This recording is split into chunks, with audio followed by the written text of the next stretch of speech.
మరి ఇప్పుడు ఏ ప్రభుత్వం రావాలనుకుంటున్నారండి? జగనే రావాలనుకుంటున్నాం. అదే ఎందుకండి? అన్ని బాగా చేస్తున్నారు కండి, అన్ని బాగానే చేస్తున్నాడు అతను. మరి ఇప్పుడు ఏ ప్రభుత్వం వస్తే బాగుంటది అనుకుంటున్నారు? రైతుల కాలకి మంచి అది జరగాలంటే ఏ ప్రభుత్వం బాగుంటది అంటారు?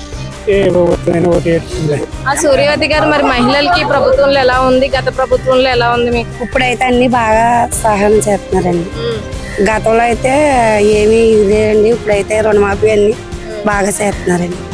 మరి రోడ్లు అవి వేయలేదు అంటున్నారు కదా? మరి రోడ్డు వేయలేదు కానండి, ఉండి చేసి పనులన్నీ బాగా చేస్తున్నారండి. మరి రైతులు అది బాగుండి గిట్టుబాటు ధరలు అవి బాగుండాలంటే ఏ ప్రభుత్వం రావాలనుకుంటున్నారు? రైతు ప్రభుత్వం అంటే తెలుగుదేశం వస్తే బాగుంటుందండి. ఇంకా అన్ని బాగుంటుంది, రేటు గారు తగ్గిస్తారు. మరి మళ్ళీ ఈసారి ఏ ప్రభుత్వం వస్తుంది అనుకుంటున్నారు? ఏదో వస్తే బాగుంటుంది. మళ్ళీ జగన్ వస్తేనే బాగుంటుంది. అది ఎందుకు రావాలండి? అంటే ఆయన చేసిన పనులు బాగున్నాయి. వాలంటీర్లు అనగా పింఛన్ అనగా ఏదైనా సరే బాగా చేయడండి. రైతు ధాన్యం కూడా బాగుందండి. నమస్తే అండి, మీ పేరండి? రామస్వామి. ఇప్పుడు అదే వరి అది పంట అది వేశారు కదా, అది గిట్టుబాటు ధరలు అవి ఎలా ఉన్నాయండి మీకు? అంటే గత ప్రభుత్వం బాగుందండి, ఇప్పుడు బాగుందా మీకు? ఈ ప్రభుత్వమే బాగుంది. అదే ఎందుకండి? దాన్ని డబ్బు గట్ట బాగా వేస్తున్నారండి. ఇంతవరకే డబ్బు గట్ట 2 నెలలకు 3 నెలలకు వచ్చేదండి. రైతులకి ఇస్తున్నారు, కౌలు రైతులకి ఇవ్వట్లేదు అని అంటున్నారు. అదే తేడాగా ఉందండి. కౌలు రైతులకి ఇచ్చే ఇంకా బాగుంది, ఇస్తలేదండి. వాళ్ళేమో రైతులకే ఇస్తున్నారండి. మరి ఇప్పుడు ఏ ప్రభుత్వం రావాలనుకుంటున్నారండి? మేము జగనే రావాలనుకుంటున్నాం. అదే ఎందుకండి? అన్ని బాగా చేస్తున్నారు కండి, అన్ని బాగానే చేస్తున్నాడు అతను. ఎటువంటి పని అది చేశారండి? ఎటువంటి పని అండి, రోడ్లు గట్ట పోయించాడు, వ్యవసాయం రైతులకి డబ్బులు వేస్తున్నాడా, అందరికి పిల్లలకి వేస్తున్నాడు, అమ్మఒడి ఇవన్నీ. అంటే ఈ పట్టు 18 ఏళ్ళు వేయలేదండి, అన్నీ బాగానే చేసాడు. మరి రోడ్లు అవి వేయలేదు అంటున్నారు కదా, మద్యపాన నిషేధం అని అదని చేయలేదని అంటున్నారు. వేసారండి ఈ మధ్యలో సంవత్సరం కానించి ఎత్త మొదలెట్టారు. అది ఎలక్షన్ల దగ్గరకు వచ్చాక వేస్తున్నారని అంటున్నారు కదా. వేస్తున్నారండి. మరి మద్యపాన నిషేధం చేస్తానని చెప్పి చేయలేదని అంటున్నారు. చేయలేదంటే మరి అదే చేయలేదండి, మరి చేయలేదండి అది. మరి ఇప్పుడు ఏ ప్రభుత్వం వస్తే బాగుంటది అంటారు? రైతులకు గానీ లేకపోతే ప్రజలందరికి మంచి జరగాలనుకుంటే ఇదే రావాలనుకుంటున్నాం అండి. అదే ఏదండి? వైఎస్ది జగన్ ప్రభుత్వం. ధాన్యం వేశారు కదా, ఎన్ని ఎకరాలు అది వేశారండి? 5 ఎకరాల దాకా వేస్తున్నారు.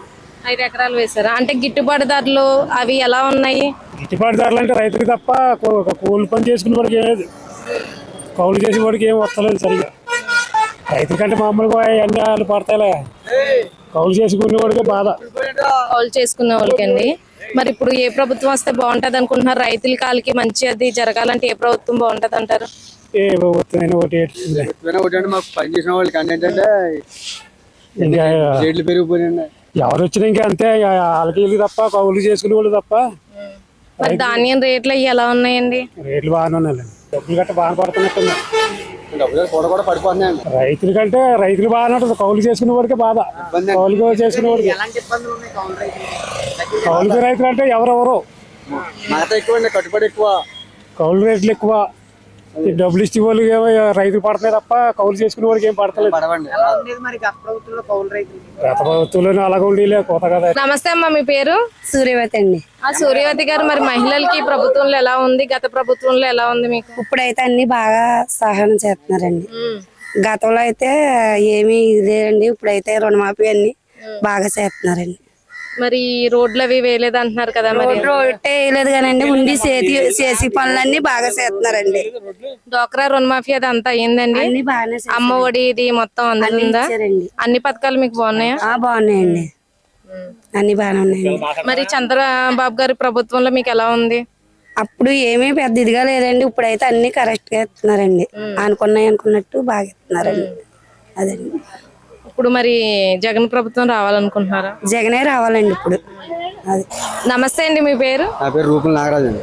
ఇప్పుడు అదే ధాన్యం వేస్తున్నారు కదా, ఎన్ని ఎకరాలు అది చేశారు? ఎలా గిట్టుబాటు ధరలు ఎలా ఉన్నాయి మీకు? గిట్టుబాటు ధరలు బాగున్నాయండి, పంట కూడా వాతావరణం కూడా బాగానే ఉందండి, అన్ని బాగానే పడుతుంది. అంటే ఆ ప్రభుత్వంకి గత ప్రభుత్వంకి ఇప్పటికి ఏమైనా తేడా ఉందా?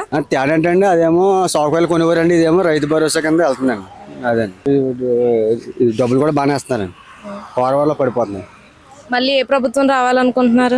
రైతులకండి, రైతులు ఫస్ట్ అండి ఇవన్నీ ఈ రేట్లు పెరిగిపోయాయండి, జిఎస్టీలు అన్ని పెరిగిపోయి కష్టం అవుతుందండి. ఈ గవర్నమెంట్ కొద్దిగా వచ్చినా కదా రేట్లు తగ్గిస్తాండి, కొద్దిగా మనకు సులువు అవుతుందండి. ఈ గవర్నమెంట్ వచ్చి మాకు పంట తప్పదు కానీ మనకి మీకైనా ఎవరికైనా రేట్లు పెరిగిపోయి జిఎస్టీ పెరిగిపోయి ట్యాక్సులు అన్ని కరెంట్ బిల్లులు అన్ని భారం కదండి. ఇప్పుడు కూలి పని చేస్తున్నా 500 వస్తుందండి, ఇంట్లో సరిపోతుంది పెట్రోల్కి అన్ని ఖర్చులకి. అదండి మరి రైతులు అది బాగుండి గిట్టుబాటు ధరలు అవి బాగుండాలంటే ఏ ప్రభుత్వం రావాలనుకుంటున్నారు? రైతు ప్రభుత్వం అంటే తెలుగుదేశం వస్తే బాగుంటుందండి. ఇంకా అన్ని బాగుంటుంది. రేటు కూడా తగ్గిస్తారు. మరి ఇవన్నీ గిట్టుబాటు ధర ఉన్నా కానీ రేట్లు పెరిగిపోయింది, జిఎస్టీ పెరిగిపోయిందండి. అన్ని పత్తితేనే రేట్లు అండి. మరి జగన్ గారు ఈ ప్రభుత్వంలో కౌలు ఈ డబ్బులు ఇస్తున్నారు కదా, అందరికీ రారు కదండి. ఏదో 100లో 10 మంది రాస్తారండి. అందరు రైతులు ఒకలా ఉంటారు కదండి. అదే. నమస్తే అండి, మీ పేరు? ముత్యాల మల్లేశ్వరం అండి, దువ్వండి, తణుకు మండలం దువ్వండి. మళ్ళీ ఈసారి ఏ ప్రభుత్వం వస్తుంది అనుకుంటున్నారు? ఏదో వస్తే బాగుంటది? మళ్ళీ జగన్ వస్తేనే బాగుంటది. అది ఎందుకు రావాలండి? అంటే ఆయన చేసిన పనులు బాగున్నాయండి. వాలంటీర్లు అనగా పింఛన్ అనగా ఏదైనా సరే బాగా చేయడండి. రైతు ధాన్యం కూడా బాగుందండి. ఒక తారీఖు వస్తుంటే డబ్బులు అంటే 10 లక్షలైనా 15 లక్షలు వచ్చేస్తాయండి. ఇదివరకు దళారులు చూస్తుంటే 5 లక్షలు ఇవ్వాల్సింది 10 బట్టలు ఇచ్చేవారండి. 5 వేలు 50 వేలు 10 వేలు.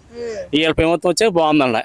మళ్ళీ జగనే సీఎం అవుతాడండి. మరి కౌలు రైతులకి ఇస్తున్నారు, రైతులకి ఇస్తున్నారు, కౌలు రైతులకి ఇవ్వట్లేదు అని అంటున్నారు కదా. వాళ్ళ అకౌంట్లు పడుతున్నాయి, వాళ్ళ భూమి వాళ్ళ అకౌంట్లు పడుతున్నాయండి. వాళ్ళు తీసుకుని మనకి ఇస్తున్నారండి.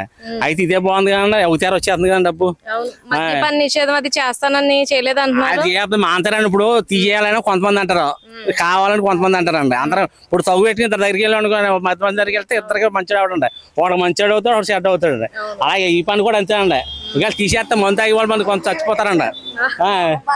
అలా కాదు, మందు తీసేయారనుకోండి తాగి వాళ్ళు సేకొచ్చేస్తుంది. ఇప్పుడు కొట్టు తీయలేదు, 4 మంది వచ్చారండి మందు తాగుతా అని. కొట్టు తీయలేదు ఇంకా వాళ్ళ టైం అవే వాళ్ళు కొట్టు తీస్తారండి. ఈ లోకాలు సేకొచ్చేస్తుంది జనానికోండి. అది తీసేయని దెబ్బలాడతారండి, అది లేదని. తీయాలని దెబ్బలాడుతున్నారా అన్నాడు. కరెక్ట్ అని తొక్కేస్తారండి. ఆయన 150 సీట్ వచ్చి అమ్మాడు, వీడు 1 సీట్ కూడా రాలేదు కన్నా. 1 సీట్ వచ్చింది ఫోన్ ఎక్కడైనా ఇతనికి ఫోన్ చేయి. సాధ్యమే అవుతుంది. ఎందుకంటే భీమవరం పెట్టాడు గంధి శ్రీనివాస్ మీద ఓడిపోడు అండి. గాజువాకలు పెట్టాడు, ఆ ఓడిపోడు. అది సాధ్యమైందండి. ఇప్పుడు ఎక్కడో పిఠాపురం వెళ్ళాడండి. అదేనా చూడాలి కదా మనం. ఇప్పుడు వచ్చాక నెగ్గాక మాట్లాడినా పర్లేదు, రాకుండానే తొక్కేస్తాను, చేసేస్తాను, చింపేస్తానంటే ఎంతవరకు అండి నిజం? రైతులకి ఇదే బాగుందండి. అంటే ప్రభుత్వం బాగుందండి, బాగా చేసిన బాగుందండి, బాగా చేస్తున్నాడండి. లేకపోతే ఎందుకంటారండి, లేకపోతే ఆ 3 దాపాలు చేయడండి జన ప్రతి ఒడు బాగా కింద ఉన్నారు. మరి చంద్రబాబు గారు ప్రభుత్వంలో రాలేదంటారు, ఏమైనా మీకు అందలేదంటారా? అప్పుడు వాళ్ళకే అంది అండి. ఇప్పుడు దాన్ని చూసుకోవాలకుండా సౌదరులు దాన్ని ముందు వెళ్ళేదండి. ఉన్న వాళ్ళ దాన్ని ఆపేవారండి. సంచి కూడా సౌదరికి ఇచ్చేవారండి. ఉన్న వాళ్ళ ధాన్యం వెనకాల ఉండేదండి. ఆ ధాన్యం వెళ్ళిపోయాక సంచి అయిపోయింది అనివారండి. మరి ఇప్పుడు అలా లేదండి. ఇప్పుడు అలా లేదండి. మామూలుగా సంచి ఎక్కడికి కుట్ర కింద ఉందండి. అసలు ధాన్యం అనేది ఆగదండి. ఇంకా ఇప్పుడు చాలా బాగుంది. డబ్బులు అంటే ఇప్పుడు వేసేస్తున్నారండి. ఇంకా మొన్న 15 తారీఖు నుంచి పడిపోయినాయండి. మళ్ళీ ఇప్పుడు కూడా బాగుంది, డబ్బులు కూడా ఏమంటే పడిపోయినాయండి. మళ్ళీ సీఎం ఆయనే అవుతాడండి. ఇలా పాదయాత్రలో వెళ్తున్నారండి. అసలు ఎంత ఉందండి. ఆడమ్మాయి అరిచేతులు ఆర్తి కప్పురం ఆర్తి ఇచ్చింది. జగన్ వద్దని దాన్ని పెట్టాడండి. అది చేయి కాలిపోద్ది వద్దని అయినా సరే ఆ పిల్ల అలాగే పెట్టుకుందండి. వీళ్ళకి ఎక్కడైనా సరే అరిచేతులు ఆర్తి ఇచ్చిన వాళ్ళు ఉన్నారండి. ఎక్కడైనా గుంపుడిగాలు కొట్టారండి. అలా వెళ్తా ఉండగా పోనీ జనం చచ్చిపోయిన వాళ్ళు గట్రా ఒళ్ళో పొడికేసి ఓదార్చాడండి. ఇవాళ 10 లక్షల పోలు చేశారండి ఆరోగ్యశ్రీ. వాళ్ళ ప్రభుత్వాలు చేశారండి ఎవరికైనా. అదే అండి. మరి మళ్ళీ ఆయన సీఎం అవుతాడండి. గ్యాలరీ అండి.